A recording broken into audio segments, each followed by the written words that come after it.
Bonjour à tous et bienvenue sur votre chaîne d'actualité en continu S Magazine TV. Abonnez-vous pour recevoir les actualités en continu partout dans le monde.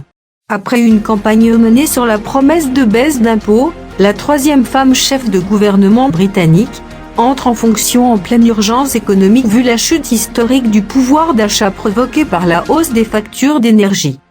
Dès son retour d'Écosse, où la reine Elisabeth II l'a officiellement invitée à former un gouvernement à la place de Boris Johnson, elle a nommé les premiers poids lourds de son gouvernement.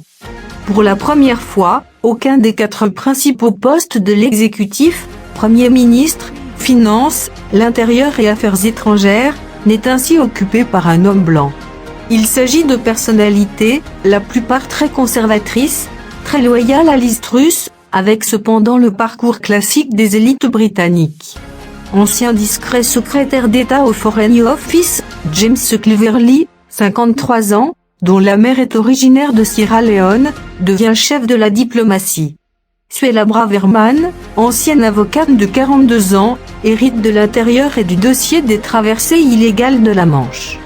Surtout, Kwasi Kwarteng, fils d'immigrés du Ghana de 47 ans, est promu au poste de ministre des Finances, en première ligne face à une inflation qui dépasse 10%, la plus élevée des pays du G7, et menace de s'aggraver et de plonger le pays dans sa plus longue récession depuis la crise financière de 2008.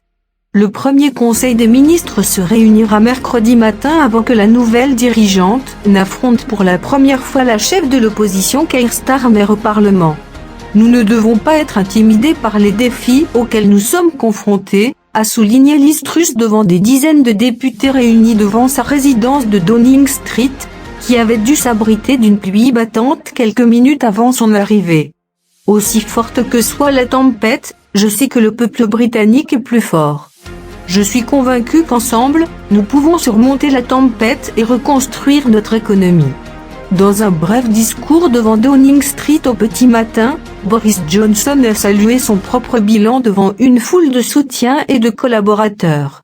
Il s'est comparé à une fusée ayant accompli sa mission et rentrant dans l'atmosphère.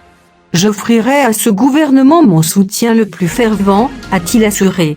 Exit le héros du Brexit, après 3 ans et 44 jours, à peine plus que Theresa May, qu'il avait remplacé en 2019. Boris Johnson a quitté ce qu'il avait qualifié de meilleur job au monde, après une série de scandales ayant déclenché des dizaines de démissions dans son entourage proche début juillet.